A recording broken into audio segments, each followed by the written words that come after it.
आज दिनांक 11 जून 2021, class 9th, subject science biology. मेरे बच्चों, आज का हमारा टॉपिक है क्रोमोसोम। देखिए, क्रोमोसोम को पढ़ने से पहले कुछ बेसिक जान लेते हैं। बेसिक ये है बच्चों कि क्रोमोसोम कहाँ पाए जाते हैं। तो देखिए, जो सेल होती है, हम लोगों का जो लेसन है, लेसन नंबर 1 चल रहा है, कौन सा? Cell, the fundamental unit of life. तो बेसिक जो हमारा क्या है, वो एक सेल है।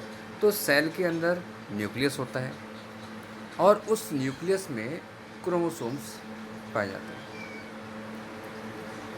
क्लियर? सेल में न्यूक्लियस होता है, हर एक सेल में न्यूक्लियस होता है, कुछ एक आध सेल्स को छोड़कर।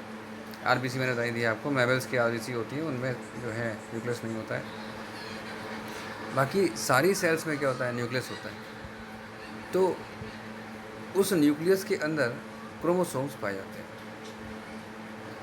चलिए इसके बारे में डीपली स्टडी करते हैं। देखिए, न्यूक्लियोप्लाज्म में स्थित, यानी कि न्यूक्लियस के न्यूक्लियोप्लाज्म में स्थित क्रोमैटिन थ्रेड्स कोशिका विभाजन के समय संघनित होकर, यानी कि जो कॉन्स्ट्रक्टेड हो जाएंगे, मतलब बहुत गाढ़े हो जाएंगे, सघन हो जाएंगे, होकर क्रोमोसोम बनाते हैं। क्रोमोसोम कोशिका विभाजन, सेल डिवीज़न की मेटाफेज स्टेज के समय स्पष्ट दिखाई देते हैं। स्ट्रक्चर जो आपको दिखाई दे रहा है, ये क्रोमोसोमल स्ट्रक्चर है। ठीक है।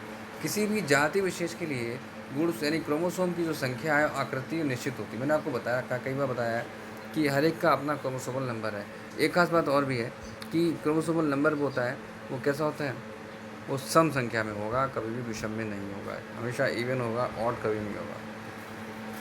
इसकी खोज, यानी क्रोमोसोम की खोज, स्ट्रॉसबर्गर ने सन 1875 में की थी। वॉल्डेयर ने इसको क्रोमोसोम नाम दिया। सटन और बावेरी के अनुसार क्रोमोसोम आनुवंशिक लक्षणों को एक पीढ़ी से दूसरी पीढ़ी में पहुंचाते हैं। यही क्रोमोसोम है जो एक पीढ़ी से दूसरी पीढ़ी में जो है आनुवंशिक लक्षणों को, जेनेटिक कैरेक्टर्स को लेके जाते हैं। अब ऐसा क्या होता है इसके अंदर? इसके अंदर डीएनए पाया जाता है।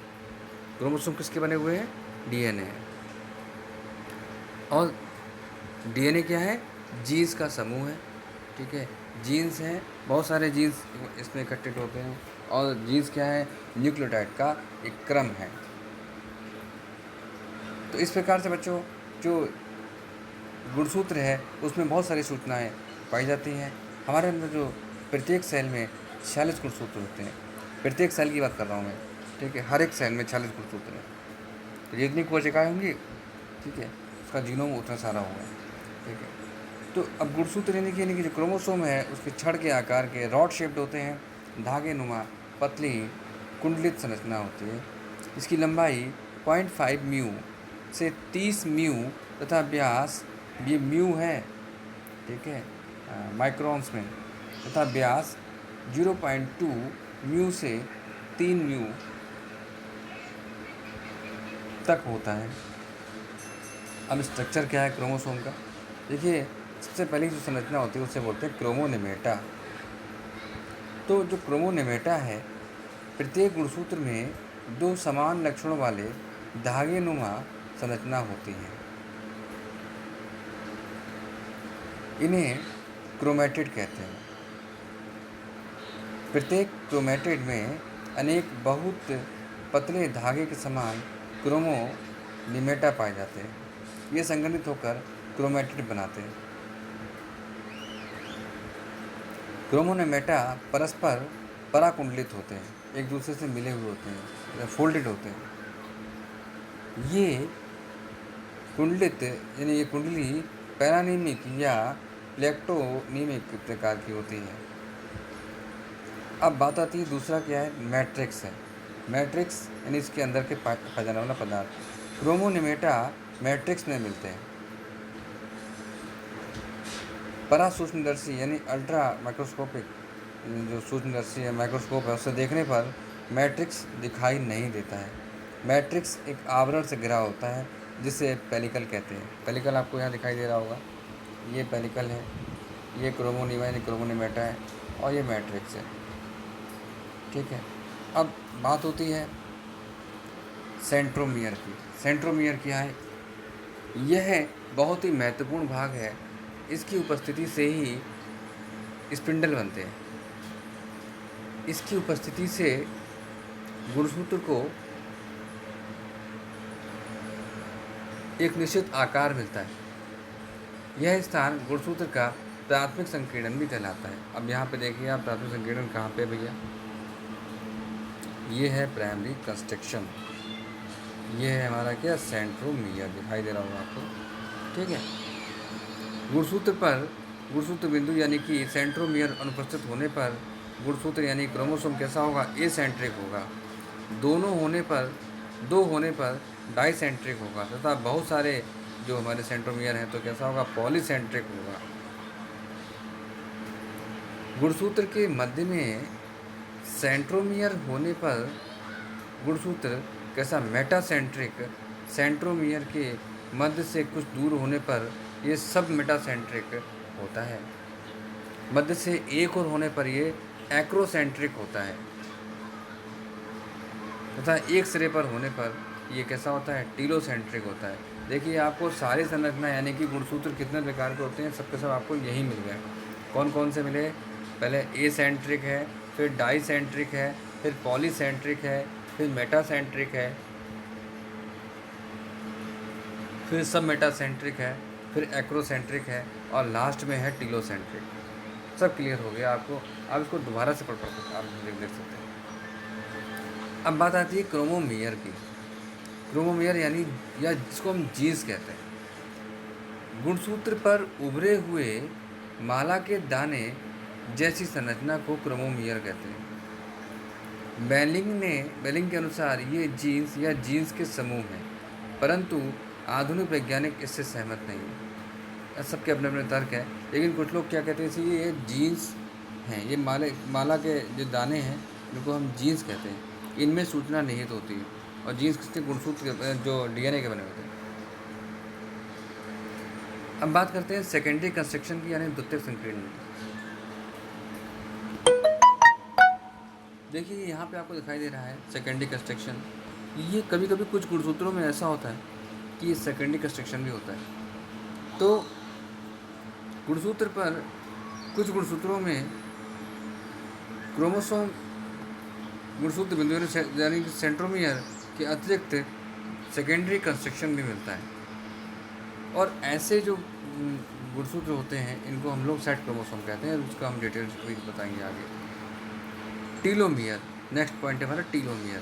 प्रत्येक क्रोमोसोम के विशिष्ट सिरों अथवा छोरों को टीलोमियर कहते हैं। ये क्रियात्मक भिन्नता एवं ध्रुवता प्रदर्शित करते हैं। उसके बाद लास्ट पॉइंट है हमारा सैटेलाइट। सैटेलाइट क्या होता है? मैंने आपको बताया था कि सेकेंडरी कंस्ट्रक्शन जो जहाँ पे आपको दिखाई दे रहा है, ये जो सेकेंडरी कंस्ट्रक्शन आपको दिखाई दे रहा है ये, तो यहाँ पे सेकेंडरी कंस्ट्रक्शन जैसे ही हुआ, देखो प्राइमरी ये हुआ था, सेकेंडरी फिर हो गया, तो जैसे ही हुआ तो उसके जो आगे का भाग है वो क्या है? वो सैटेलाइट कहलाता है।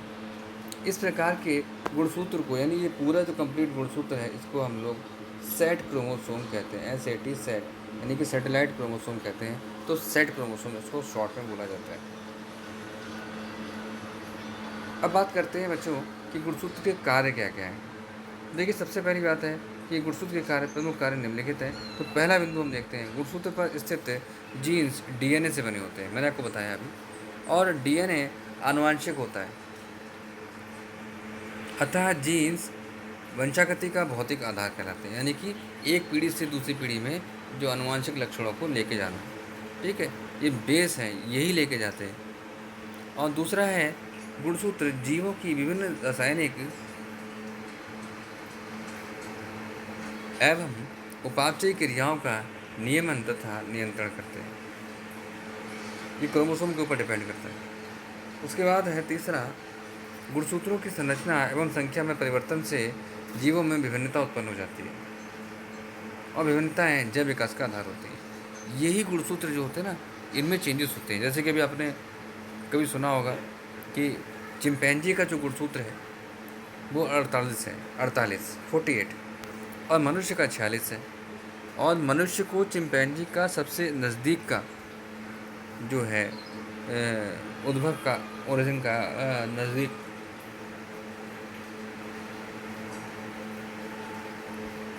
का जीव माना जाता है, क्योंकि 98% जो है हमारा जो डीएनए है वो चिंपैंजी के डीएनए से मैच करता है। तो माना जाता है कि उससे हमारा विकास होता है, और विकास हमारा बहुत लंबा है। जो अभी तो आप 9th क्लास में हो, तो बहुत छोटे हो, तो कभी आगे कभी स्टडी रहेगी इसकी तो पढ़ाएंगे आपको। नेक्स्ट हमारा है नंबर 4, सेट गुणसूत्र के न्यूक्लियर संगठन में न्यूक्लियस का निर्माण होता है। तो जो इसका जो हमारा सैटेलाइट क्रोमोसोम है, उसके जो न्यूक्लियर जो संगठन का सेक्शन जो उसका स्ट्रक्चर है, उस क्षेत्र से क्या होता है, न्यूक्लियस का निर्माण होता है। तो इस प्रकार से बच्चों हम लोगों ने जाना कि क्रोमोसोम क्या है, और गुणसूत्र यानी क्रोमोसोम के जो फंक्शंस हैं उसके बारे में हमने जानकारी प्राप्त करी। तो इसको आप लोग नोट करिएगा कॉपी में, इसको याद करिएगा। चलिए, थैंक यू सो मच।